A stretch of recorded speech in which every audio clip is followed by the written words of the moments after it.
నమస్తే welcome to big Telugu TV. ప్రస్తుతం మనతో పాటు ఉన్నారు realtor oxygen founder and CEO Nandi Rameshwara Rao గారు. సార్ నమస్తే అండి. నమస్తే అమ్మ. ఎట్టకేలకు ట్రంప్ గారు ప్రమాణ స్వీకారం కంప్లీట్ అయిపోయింది. అవును. ఓకే, మీరు ఎంతగానో ఎదురు చూశారు ట్రంప్ గారు రావాలని. నేనా? మీరే. ఎవరు చెప్పారు ఆ మాట? మీ మాటలోనే చాలాసార్లు నాకు అర్థమైంది. సో ఇప్పుడు వచ్చారు, ఒక 100 ఎగ్జిక్యూటివ్స్ పై సైన్ చేశారు. Executive orders. రైట్. సో ఇప్పుడు ఏముంది అందులో?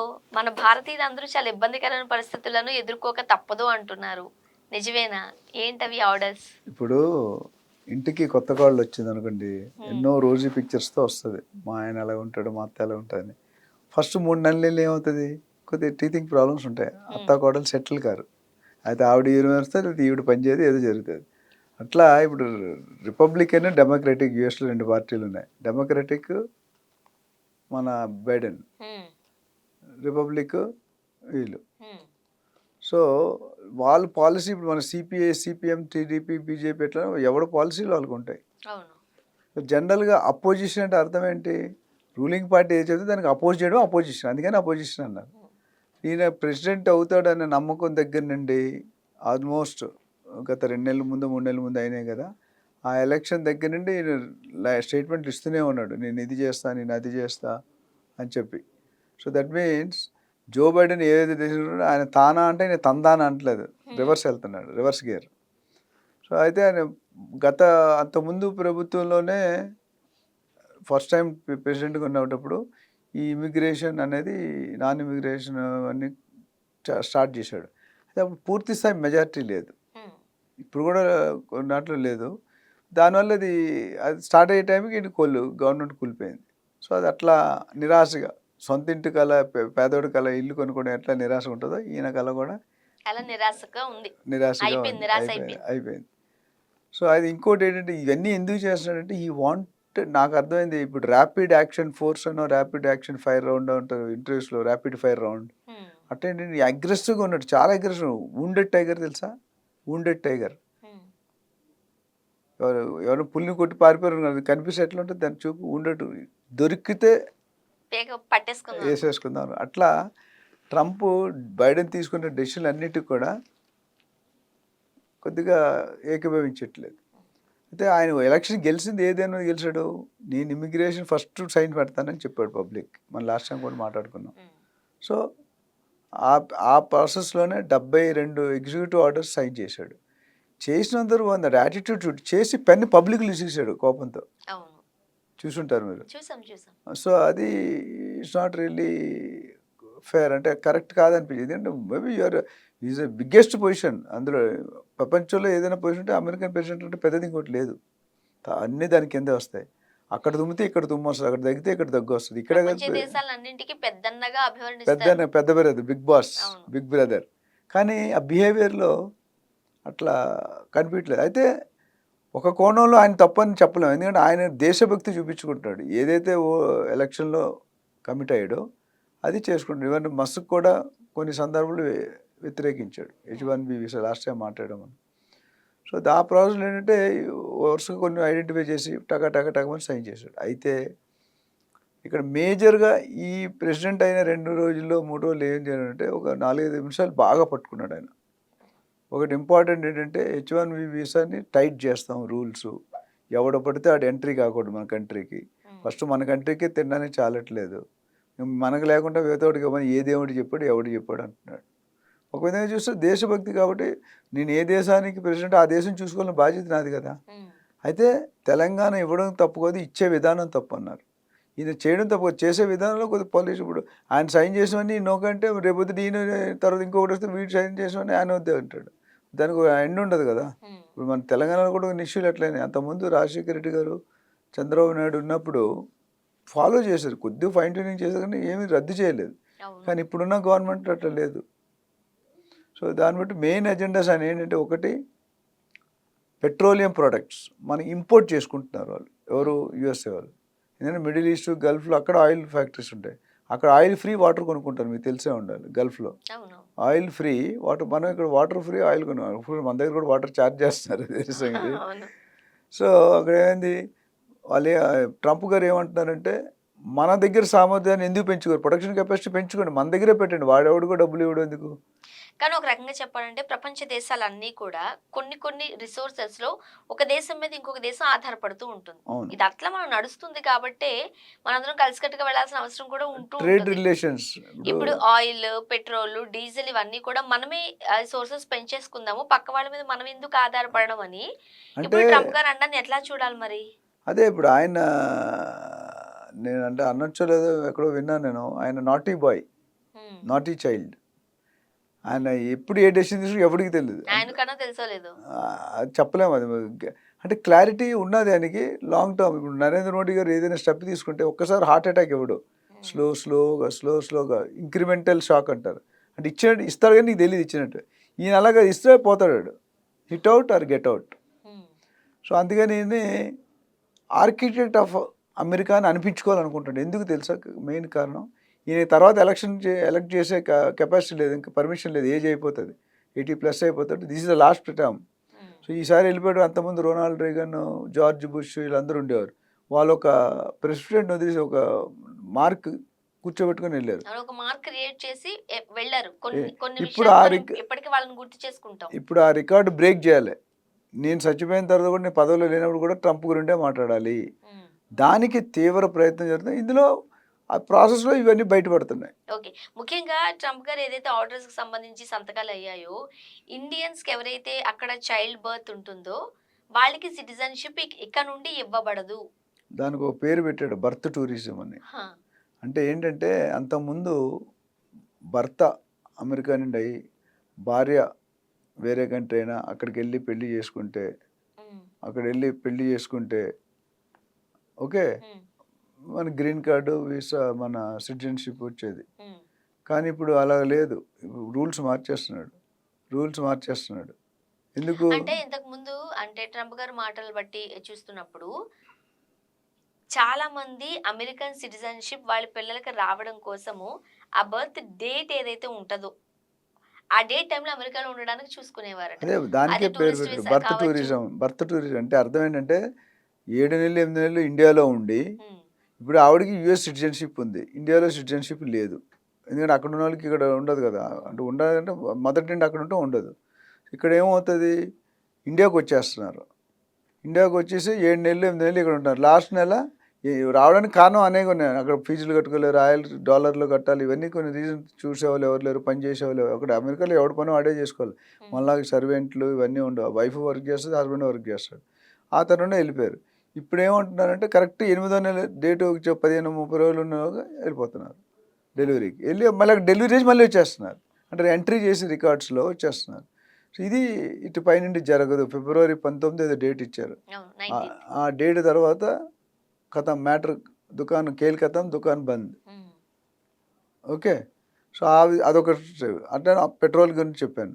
మూడోది H1B వీసాకి లాటరీ సిస్టమ్ ఉండేది. హ్మ్. లాటరీ సిస్టమ్ అంటే 2 సార్లు లాటరీ తీస్తావు. ఫస్ట్ టైం అంటే ఎవ్రీ 4 పర్సన్కి ఒకటి సెలెక్ట్ అవుతాడు. ఎవ్రీ 4 పర్సన్ కూడా అంటే ఒక ఫస్ట్ టైం రాలేదనుకోండి, అది డిఫాల్ట్ వాడికి. రెండోసారి కూడా రాలేదు, పూజకు పనికిరాని పువ్వు అది. అంటే ఇంక మరి ఎలిజిబిలిటీ కోల్పోతాడు. ఎలిజిబుల్ సెలక్షన్ క్రైటీరియాలో 2 సార్లు లాటరీలో పోయాడంటే మూడోసారి ఆలోచిస్తారు. ఈయన ఓకే. తీసుకోవాలా లేదా, కన్సిడర్ చేయాలి. ఎందుకు కన్సిడర్ చేయాలంటే టాలెంట్ లేదా. అందులో టాలెంట్ లేని వాళ్ళు సెలెక్ట్ అవ్వచ్చు, టాలెంట్ ఉన్నోడు ఉన్న సెలెక్ట్ వాళ్ళు అవ్వచ్చు. కూడా select. Most of the case ఇప్పుడు ఏముందంటే టాలెంట్ లేని వాళ్ళు సెలెక్ట్ అయిపోతున్నారు. మనమే కాదు, మనం ఇంకా బెటర్. మెక్సికన్, చైనా, జపాన్ పేకల దాకా ఉంది ఆయనకి, మన ట్రంప్ గారికి. చైనా మీద 60% నెక్స్ట్ పాయింట్ మాట్లాడతాం. సో ఇది ఒక పాయింట్. సో అది H1B visa conditions, terms tight చేసేస్తున్నాడు. నెక్స్ట్ నేను చెప్పిన వాడు వినకుండా నా ప్రకారం చేయకపోతే ఏ దేశమైనా వాడి మీద ట్యాక్సెస్ అమలుపరుస్తాను. చైనాకి ఎస్పెషల్లీ 60%. అంటే ఇప్పుడు 100 రూపాయలు 160 రూపాయలు కొంటాడు. ఇండియాకి 25%. ఇండియా కూడా వినకపోతే వాళ్ళు కూడా పోయి చూపిస్తాడు. Mexico, okay. జపాన్ ఇవి. ఇప్పుడు ఏమంటారు, నరేంద్ర మోడీ గారు సత్సంబంధాలు బాగున్నాయి, బాయ్ బాయ్ అంటాడు, వెనకాల పొడిచేది పొడుస్తూనే ఉన్నాడు. ఇప్పుడు H1B వీసా త్రూ అమెరికా వెళ్ళిన తర్వాత ఎవరికైనా అక్కడ డెలివరీ అయ్యిందనుకోండి, వాళ్ళకైనా సిటిజన్‌షిప్ ఇస్తారా? ఫిబ్రవరి 19 వరకు ఇస్తారు, తర్వాత ఇవ్వరు. H1B వీసా వాళ్ళకి కూడా? ఉన్నా అంటే అక్కడ ఇద్దరికి ఉండాలి. ఇప్పుడు ఇంతకుముందు ఒకరికి ఉంటూ వచ్చేది, ఇప్పుడు ఇద్దరికి, వైఫ్ అండ్ హస్బెండ్ ఇద్దరికి ఉండాలి, అమ్మ నాన్నకి. ఇద్దరిలో ఒకరుండి ఒకరు కాకపోతే డిపెండెన్స్ ఉంటే ఇవ్వరు. ఇద్దరూ అక్కడ హోల్డర్స్ అయి ఉండాలి. అది లేటెస్ట్ కండిషన్. అంతకుముందు అలా ఉండేది కాదు, కొద్దిగా లిబరలైజ్ ఉండేది. ఇప్పుడు ప్రాబ్లం ఏంటంటే అది పెట్టేశాడు. సో ఎక్కడైనా ఆయన ఉద్దేశం అంటే బౌండరీలో అన్ని సెక్యూరిటీలు పెట్టి మనకి గైడ్ ఎలా యుద్ధాలు ఆపుతాం అట్లా ఆపుతున్నాడు. ఎవడన్నా ఇల్లీగల్ అంటే కట్ చేసి పంపించండి అక్కడ. అంటే ఇల్లీగల్ కి సంబంధించి కూడా ఒక పెద్ద నంబర్ చెప్తున్నారుగా ఆయన. 55 లక్షల మంది 54 లక్షల మంది ఇండియన్స్ ఉన్నారండి యుఎస్లో. అందులో 18 లక్షలు 34% ఇల్లీగల్. ఓకే. సో వాళ్ళందరినీ ఇప్పుడు బయటకు పంపించడానికి సన్నాహాలు జరుగుతున్నాయి, ప్లానింగ్ జరుగుతుంది. సో మొత్తం యుఎస్ పాపులేషన్ 1.5% మన వాళ్ళే ఉన్నారు. అంటే ఎంత స్ట్రాంగ్ రెవెన్యూ మనమే ఎక్కువ జనరేట్ చేస్తాం వాళ్ళకంట. ఇప్పుడు మన దాంట్లో స్కిల్డ్ పీపుల్ ఎక్కువ ఉంటారు. ఇప్పుడు ఆయన పెట్టేది మన ఇండియన్స్ అని కాదు, అన్ని కంట్రీలు పెట్టి ఏంటంటే ఎవరైతే అన్స్కిల్డ్ ఉన్నారో, రైట్, ఎవరైతే నాలెడ్జ్ లేదో, ఫేక్ సర్టిఫికెట్లతో వచ్చారో, ఫేక్ ఎంట్రీలతో వచ్చారో, రకరకాల కన్సల్టెంట్ ఫీజు కట్టి లంచం కట్టి వాటెవర్, వాళ్ళందరూ ఇప్పుడు డైరెక్ట్ మళ్ళీ రీటెస్ట్ చేస్తారు, రీచెక్ చేస్తారు. కోడింగ్ ఇచ్చి ఇప్పుడు జావా ఉంది, కోడింగ్ ఇచ్చి రాయాలి, ఫ్రంట్ ఎండ్ బ్యాక్ ఎండ్ ఏదో ఉంటుంది, రాసినట్టు కరెక్ట్ రాకపోతే యూర్ అవుట్. సో మన వాళ్ళు ఒక్కడికే టార్గెట్ పెట్టలేదు, మన వాళ్ళకి మన కంటి కూడా మనం ఎక్కువ మాట్లాడుకున్నాం. మనకంటే దొంగలు చాలామంది ఉన్నారు బయట. మన దొంగలు కాదు కానీ అమెరికాకి వెళ్ళి 50-60 లక్షలు ఖర్చు పెట్టుకొని వాటి తర్వాత ఆప్ట్ అని ఉంటుంది, ఆప్టికల్ ఆప్షనల్ ప్రాక్టికల్ ట్రైనింగ్ అని, ప్లస్ స్టెమ్ ఉంటుంది, సైన్స్ టెక్నాలజీ మ్యాథమెటిక్స్ ఇంజనీరింగ్ అని.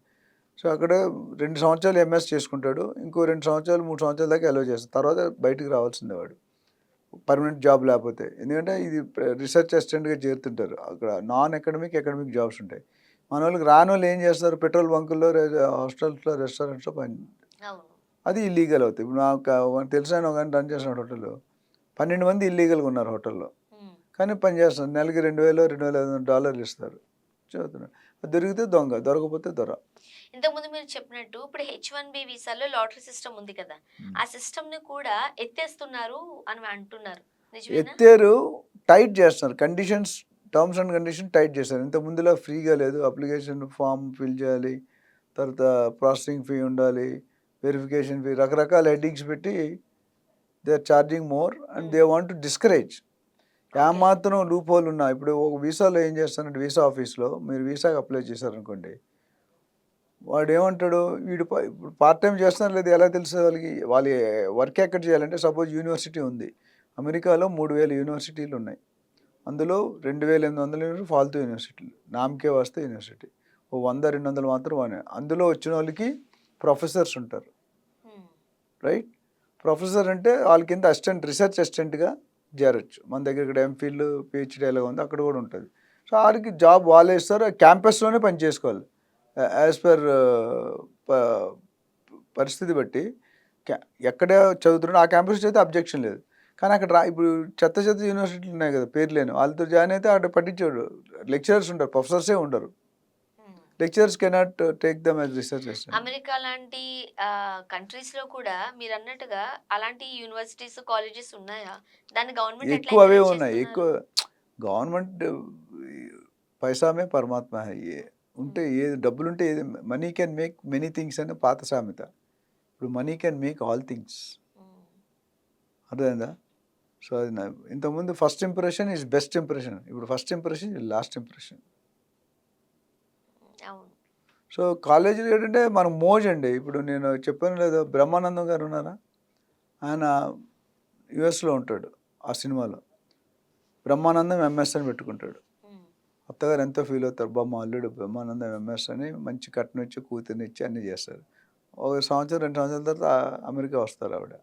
వచ్చాక బ్రహ్మానందం బెంచ్ కారులో వస్తాడు, మెర్సిడీస్ బెంచ్ కారు పార్క్ చేసి ఒక 5 నిమిషాలు లోనికి వెళ్ళి బాత్రూమ్ బకెట్ తీసుకొని వస్తాడు, క్లీనింగ్ జెనిటర్ స్వీపర్. అదేంటి అల్లుడు, అటు చూసి స్టన్ అయిపోతుంది, ఏంటి అల్లుడు అంటే, అవును బ్రహ్మానందం మెయిన్ స్వీపర్ ఎంఎస్ అన్నాడు.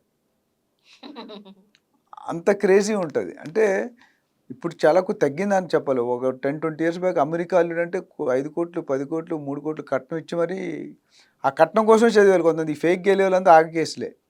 నిజంగా చదవాలని స్కిల్ అంటే ఎవరు తీరండి. అమెరికా ట్రంప్ కదా, ట్రంప్ ఫాదర్ వచ్చినా తీయలేడు.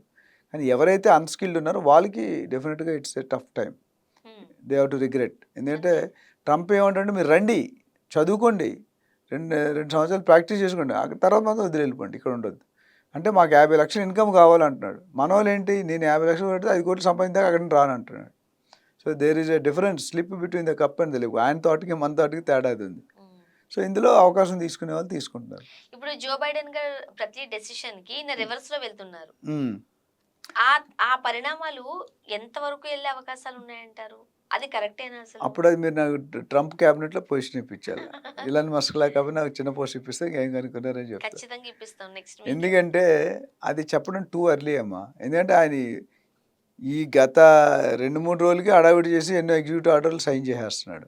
ఫ్యూచర్లో ఎన్ని సైన్ చేస్తాడో మనకు తెలియదు, ఎక్కడ సైన్ చేస్తాడో తెలియదు, దేని గురించి సైన్ చేస్తాడో తెలియదు. ఇవన్నీ కూడా ఒక గ్యాంబ్లింగ్ లాగా అనిపిస్తుంది. ఎందుకంటే నాకు పేరు రావడానికి నేను ఏమైనా చేస్తా. I want brand, I want my name to be remembered for ever. నేను సచ్చిపోయినట్టు బతుకున్నట్టు ప్రూవ్ చేయాలన్నట్టు పిలిచారు. So one side of the coin నేను ఆయన తప్పు పట్టను. ఎందుకంటే ఆయన దేశానికి ఆయన చేసుకుంటాడు, ఆయన కమిట్మెంట్ ఇచ్చాడు కాబట్టి. లేకపోతే ఆయన పొజిషన్ ఊడిపోతుంది. రెండోసారి ఇంకా ప్రెసిడెంట్ మూడోసారి ప్రెసిడెంట్ అయ్యే అవకాశాలు జీరో. ఇప్పుడు కుంభమేళా జరుగుతుంది, 144 ఇయర్స్కి ఒకసారి జరుగుతుందంట. నువ్వు నేను నెక్స్ట్ టైం వెళ్ళలేము. 144 ఇయర్స్ ఉండే మాటనా? నెక్స్ట్ 5, 10, 20 ఏముంటుంది ఎవరికి తెలియదు. సో అట్లా ఈ ప్రెసిడెంట్గా మన ట్రంప్కి అవకాశం లేదు. ఏజ్ దాటిపోతే, ఎలిజిబిలిటీ దాటిపోతే ఏం చేసినా చెయ్యాలనుకున్నా ఈ టర్మ్లో చేయాలి. ఈ టైంలో కొంతమంది అమెరికాకి సంబంధించిన కొన్ని విషయాలను గుర్తు చేసుకుంటున్నారు. ఆ టైంలో అమెరికన్స్ కొంతమంది చాలా వైలెంట్ గా బిహేవ్ చేస్తూ గన్ కల్చర్ ని యూజ్ చేస్తూ కొంతమందిని చంపేశారు. ఎందుకయ్యా చంపేసావు? ఆ ఫ్రస్ట్రేషన్ ఏంటి అంటే, మాకు రావాల్సిన ఉద్యోగాలు మీరు దొబ్బేస్తున్నారు, మీరు లాగేసుకుంటున్నారు, మా బతుకులు నాశనం చేస్తున్నారు. ఆ కక్షపూరిత ధోరణి కొంతమంది అమెరికన్స్ లో చాలా ఫ్రస్ట్రేషన్ కి దారి తీసింది. మనం చూసాం అది. దాన్ని ట్రంప్ కాస్త సీరియస్ గా తీసుకున్నారు. సో ఆయన కాస్త కదా బాగా సీరియస్ గా తీసుకున్నారు. ఓట్లు గెలిచిందే దాని మీద. He says we will protect our nation, great America. ఇప్పుడు మనం మేక్ ఇన్ ఇండియా ఎట్లా అంటే మేక్ అమెరికా గ్రేట్ నినాదంతో వెళ్తున్నాడు. అంటే అమెరికా నుండి బయటికి ఎక్కువ వెళ్ళకూడదు, జాబులు కానీ కరెన్సీ కానీ అట్లాంటి. ఇప్పుడు ఎందుకంటే ఇక్కడ బేసిక్ ప్రాబ్లం ఏంటంటే ఇండియన్స్ మన అమెరికాలో ఈ రీసెర్చ్ సెంటర్లు కానీ, ఇండస్ట్రీస్ కానీ, ఫ్యాక్టరీస్ కానీ, కన్సల్టెన్సీస్ కానీ, బ్యాక్ ఎండ్ కూడా ఫ్యామిలీలు షిఫ్ట్ చేసి అక్కడ వర్క్ చేస్తున్నారు. మన కంట్రీకి రావాల్సినవన్నీ ఎందుకంటే మన కంట్రీలో నామ్స్ కరెక్ట్గా లేవు. మీకు తెలుసు ఇప్పుడు అమెరికా ఇండియా మీద ఎందుకు డిపెండ్ అవుతుందంటే కాస్ట్ ఆఫ్ లేబర్ మనకు చాలా చీప్. మన ఫ్రీగా పెట్టుకోవట్లేదు.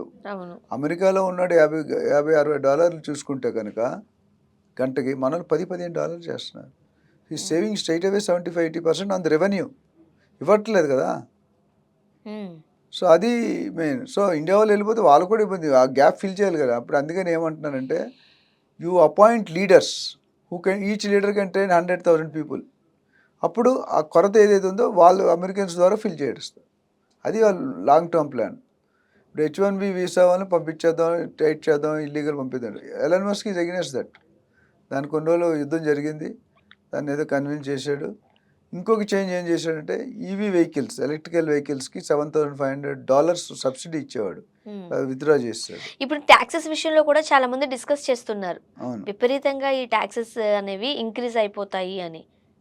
ఎందుకంటే అది చైనా, కొన్ని మెక్సికో, జపాన్ వీటి మీద ఆయన ఈజ్ టోటలీ డెడ్ ఎగైనెస్ట్. ఇండియాతో ఫిర్వి తోడా బాయ్ బాయ్ అనేది ఉంది. Narendra Modi one of the best prime minister in the world, ఇది అది చెప్పారు. సో జరిగిన మన మీద చూసుకుంటే వాళ్ళకి ఎక్కువ ఇంపాక్ట్ ఉంది. రావడం చైనా మీద పెట్టాడు కొన్ని ఆయన. వాళ్ళకి చైనాకి అమెరికాకి ఎప్పుడు జరుగుతూనే ఉంటుంది లొల్లి. సో ఇప్పుడు దాని మీద సీరియస్ అయ్యి ఇప్పుడు ఏమంటాడు, నేను ఇంపోర్ట్ ట్యాక్స్లు పెంచేస్తాను, మీరు కానీ వెళ్ళకపోతే మీ కంపెనీలు ఏవైతే ఇక్కడ అయితే మన అమెరికాలో ఉన్నాయో వాళ్ళకి, చైనా వాళ్ళకి అయితే 60% ట్యాక్స్ అని చెప్పాడు. ఇండియా వాళ్ళకి 25% అంటే, మీకు మెక్సికన్, జపాన్ మధ్యలో 30-40 పెడతాడు. అది వినకపోతే దాన్ని ఇంకా డబుల్ కూడా చేస్తాను, నా ఇష్టం, నేనే రాజు నేనే మంత్రి అనే సినిమా వచ్చింది. సో ఈయన రాజు ఈయన మంత్రి, ఈయన తీసుకున్న డెసిషన్ ఫైనల్. ఎలన్ మస్క్ కూడా కొంతవరకు చెప్పాలి, ఆయన డెసిషన్ అయితే తీసుకోలేడు కదా, decision is to be taken by Trump. So ట్రంప్కి సపోర్ట్ చేసి ట్రంప్ ఏంటంటే ఆచితూచి ఇప్పుడు ఇక్కడ చంద్రబాబు నాయుడిని గట్టిగా అనలేడు నరేంద్ర మోడీ గారు. కూటమి ఏమనంటే నేను బయటకు వెళ్తాడు, మొత్తం ఉన్నది అన్నీ పోతాయి, నా గరక నా గరక. అక్కడ కూడా అదే, ఎలన్ మస్క్ బాగా టైట్ చేస్తే వాడు విజృంభించేస్తాడు. సో ఆయనతో పెట్టుకునేవాడు ఎవడు బాగుపడలేదు ఇంతవరకు. ఆయన అడుగు పెట్టాడంటే విల్ బి దాని అంతు చూస్తాడు. కానీ ఇక్కడ మనం ట్రంప్ గారిని చూస్తుంటుంటే ఆయన క్యాబినెట్‌కి సంబంధించి ఆయన పక్కకు కావచ్చు, ఆయనతో సన్నిహితంగా ఉండడానికి ఇచ్చే పదవులు కావచ్చు, ఇండియన్స్‌కైతే మాత్రం కాస్త ఇంపార్టెన్స్ ఉంటుంది. చూస్తున్నాం మనం. ఇంపార్టెన్స్ ఉంది. బట్ దానికి కూడా స్వార్థం అండి అది. కాకపోతే డెసిషన్స్ మాత్రం కాస్త ఇబ్బందికరంగా ఉన్నాయి. అదేంటంటే మీరు అర్థం చేసుకుని ఇండియన్స్‌కి ఎందుకు ఫేవర్ చేస్తున్నాడు? అసలు మన ఇండియన్సే కొంతమంది అపోజిషన్ ఉన్నారు మనకి. తెలుసా మీకు? ఇప్పుడు మనోళ్ళు ఎక్కువ మంది వెళ్తే వాళ్ళ జాబులు కూడా ఉన్న జాబులు ఊడుతున్నాయి కదా! If you are not a skilled guy you are out. So మనకి చెప్పినా వాస్తవానికి ఏంటంటే ఈవెన్ అవర్ ఇండియన్ మా చాలామంది కజిన్స్ పనిచేస్తున్నారు. ఇండియన్ లీడర్‌తో ప్రాబ్లమ్ అంట. ఫారెన్ లీడర్‌తో ప్రాబ్లమ్ లేదు. హ్మ్. ఆడదానికి ఆడదే శత్రువు అన్నట్టుంది అక్కడ. ఇండియన్స్‌కి శత్రువులా? ఇండియన్స్ ఫారినోడు మంచిగా చూసుకుంటాడు. ఈడన్నీ రాజకీయాలు, పాలిటిక్స్, క్యాస్టిజం, రీజనలిజం అన్నీ తెచ్చి వాళ్ళ గ్యాంగ్‌ని రిక్రూట్ చేస్తున్నాడు. హ్మ్. ఉన్న గ్యాంగ్‌ని తీసేస్తున్నాడు. సో అందుకనే ఇక్కడ అపోజిషన్ 2 పక్కలే ఉంది. అందుకని నేను ఒక సామెత చెప్తాను. Wife is a double edged knife అని. 2 పక్కల పదునుంటది వైఫ్‌కి. అటు చెప్తది, ఇటు చెప్తది. 2 ఏది చెప్పినా చెప్పింది కరెక్టే వేదవాక్కు. మనం చెప్తే వినరు అట్లా. అది మీ అదృష్టం. మా అవును. దురదృష్టం. ఇప్పుడు ఈ సిస్టమ్స్ అనేవి లేకపోతే ఈ డెసిషన్స్ అనేవి మారిపోతూ ఉంటాయి. అవును. ఇప్పుడు ఏదైతే ట్రంప్ గారు తీసుకున్న డెసిషన్స్ ఉన్నాయో హ్మ్. ఇంక ఇవే ఉంటాయంటారా? లేకపోతే మారే అవకాశాలు కూడా ఉన్నాయంటారా? అంటే మొత్తం మారదు, మొత్తం తీసిరండి. It's a mixed opinion. చూస్తారు ఒక్కొక్క యాక్షన్ తీసుకున్న ఇప్పుడు న్యూటన్స్ థర్డ్‌లో ఏమన్నారు? To each and every action there is equal and opposite reaction. Gandhi గారు ఏమన్నారు? ఈ చెంప కొడితే ఆ చెంప చూపండి. సో ఎక్కడ రూల్ వివేకానంద గారు వేరు. రకరకాల మంది రకరకాల స్టైల్స్ లీడర్‌షిప్ ఉంది. ఆటోక్రాటిక్, బ్యూరోక్రాటిక్ అట్లా. ఇక్కడేంటి ఇప్పుడు శాంపిల్ టీజర్ వదిలాడు ఇంకా. సినిమా చూపియలేదు. టీజర్ తర్వాత ట్రైలర్ రావాలి. ట్రైలర్ తర్వాత సినిమా ఉంది. సో ఈ టీచర్‌కే ఇండియన్స్ అందరికి in front there is crocodile festival. అదే ముందుంది ముసళ్ళ ఏదో పండుగ. మాటొచ్చింది ఆ మాట మాట్లాడకూడదని ఆగాను గానీ ఇప్పటికే ఇండియన్స్ అందరికి ఓ రకంగా చెప్పండి భయభ్రాంతులకు గురవుతున్నారు. భయభ్రాంతులు కాదు. అలర్జడి గుండెల్లో రైలు పరిగెడ ఎప్పుడు ఎవరిని తీసేస్తాడు, ఎప్పుడు ఎవడు పింక్ స్లిప్ ఇస్తాడు అనేది తెలీదు. ఇప్పుడు హెచ్-1బీ వీసా త్రూ వెళ్ళిన వాళ్ళు అక్కడ సేఫ్‌గా ఉన్నట్టేనా? వాళ్ళని కూడా అంటే పంపిస్తారా? వాళ్ళు ఏ కండిషన్‌లో అందరూ చాలా రకాలున్నాయండి. F1 అన్నది వేరు, స్టూడెంట్ వీసా వేరు, హ్మ్. J1 చాలా రకాలున్నాయి. H1Bలో టెక్నికల్‌గా స్కిల్ టెస్ట్‌లో పాస్ అయితే వాడు ఉంటాడు. వాడు పాతోడైనా మరీ ఓల్డోని టచ్ చేయరు. లేటెస్ట్ లాస్ట్ 4, 5, 6 సంవత్సరాల్లో ఎవరైతే అండర్ ప్రాసెస్‌లో ఉన్నారో వాళ్ళకి మళ్ళీ వీలైతే రెండోసారి ఆళ్ళకున్న సబ్జెక్ట్‌లో టెస్ట్ పెడతారు. హుహుహు. ఆ టెస్ట్ పెట్టినప్పుడు అందులో పాస్ అయితే ఉంటాడు. లేకపోతే thank you very much, good luck, God bless you అంటాడు. ఓకే.